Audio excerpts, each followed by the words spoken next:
എല്ലാവർക്കും കണ്ണൂർ കിച്ചണിലേക്ക് സ്വാഗതം. നല്ല ക്രിസ്പി ആയിട്ടുള്ള ഒരു മുട്ട പൊരിച്ചതിൻ്റെ റെസിപ്പി ആയിട്ടാണ് ഇന്ന് വന്നിട്ടുള്ളത്. ഇത് നമ്മൾ ചായയുടെ കൂടെയൊക്കെ നല്ല കറുമുറാന്ന് കഴിക്കാൻ പറ്റുക. അതായത് ഇതിൻ്റെ പുറം ഭാഗം നല്ല ക്രിസ്പി ആയിട്ടാണ് ഇരിക്കുക. അതിൻ്റെ ഒരു മസാലക്കൂട്ട് അങ്ങനെയാണ്.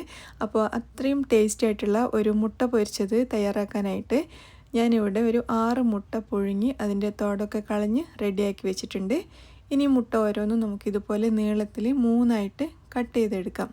അതിൻ്റെ മഞ്ഞ ഭാഗവും കൂടി കിട്ടുന്ന തരത്തിൽ 3 പീസായിട്ട് ഞാൻ കട്ട് ചെയ്തിട്ടുണ്ട്. കൂടുതൽ നേരിയതായിട്ട് കട്ട് ചെയ്യണമെന്നുണ്ടെങ്കിൽ ഒരു മുട്ട 4-5 പീസൊക്കെ ആയിട്ട് കട്ട് ചെയ്തെടുക്കാം കേട്ടോ. ഞാനൊരു 3 മാത്രമേ ചെയ്തെടുത്തിട്ടുള്ളൂ.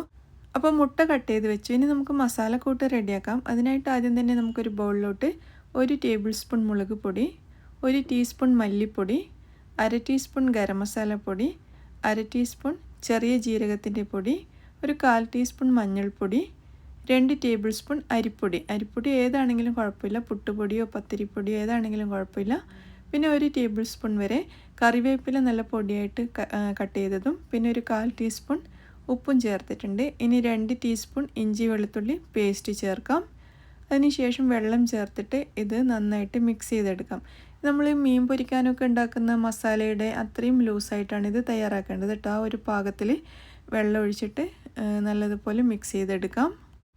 അപ്പോൾ അതിനനുസരിച്ചുള്ള വെള്ളമാണ് ചേർത്ത് കൊടുക്കേണ്ടത്. ഇതിപ്പോൾ കണ്ടില്ല, ഈ ഒരു ലൂസിലാണ് ഞാൻ ഈ ഒരു മസാലക്കൂട്ട് തയ്യാറാക്കി എടുത്തിരിക്കുന്നത്. ഇതിവിടെ റെഡി ആയിട്ടുണ്ട്. ഇനി നമുക്ക് ഇത് ഫ്രൈ ചെയ്തെടുക്കാം. അതിനായിട്ട് ചൂടായ പാനിലോട്ട് ഒരു 2-3 ടേബിൾ സ്പൂൺ വരെ വെളിച്ചെണ്ണ ചേർക്കാം. വെളിച്ചെണ്ണയാണ് ഇതിന് ഏറ്റവും ടേസ്റ്റ്. അതല്ലെങ്കിൽ നിങ്ങൾക്ക് ഇഷ്ടമുള്ള എണ്ണ യൂസ് ചെയ്യാം.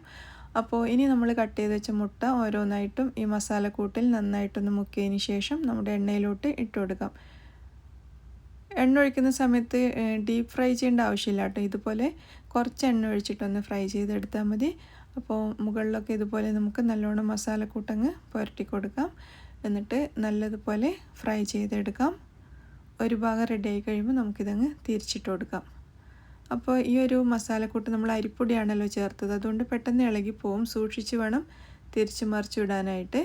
അപ്പോൾ ഇതാ തിരിച്ചിട്ടതിന് ശേഷം ആ ഭാഗം കൂടി നല്ലതുപോലെ ഒന്ന് മൊരിയിച്ചെടുക്കാം. അപ്പോൾ ഇത് റെഡി ആയിട്ടുണ്ട്. നമുക്കിതൊരു പ്ലേറ്റിലോട്ട് മാറ്റാം.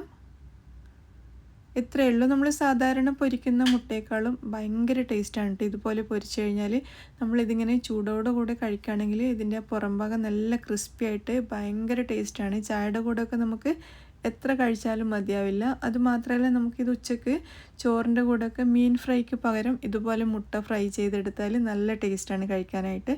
ഞാൻ അതുപോലെ ചെയ്ത് നോക്കിയിട്ടുണ്ട്. മീൻ പൊരിച്ചതിന് പകരം ഇതുപോലെ ഒന്ന് നിങ്ങൾ മുട്ട പൊരിച്ചിട്ട് ചോറിൻ്റെ കൂടെ കഴിച്ച് നോക്കൂ, സൂപ്പറാണ്. അല്ലെങ്കിൽ ചായയുടെ കൂടെയും അടിപൊളിയാണ്. പിന്നെ എപ്പോഴും എനിക്ക് തോന്നിയിട്ടുള്ളത് ഇത് ചൂടോടെ കഴിക്കുമ്പോഴാണ് അടിപൊളിയായിട്ടിരിക്കുന്നത്. അപ്പോൾ നമ്മൾ കഴിക്കുന്നതിൻ്റെ തൊട്ട് മുന്നേ ഒന്ന് ഫ്രൈ ചെയ്തെടുത്താൽ മതി. അപ്പോൾ എല്ലാവർക്കും ഇന്നത്തെ ഈ ഒരു വീഡിയോ ഇഷ്ടമായി എന്ന് വിചാരിക്കുന്നു. ഇഷ്ടമായിട്ടുണ്ടെങ്കിൽ ലൈക്ക് ചെയ്യാനും ഷെയർ ചെയ്യാനും മറക്കരുത്. നിങ്ങളുടെ അഭിപ്രായങ്ങളൊക്കെ അറിയിക്കണേ. താങ്ക്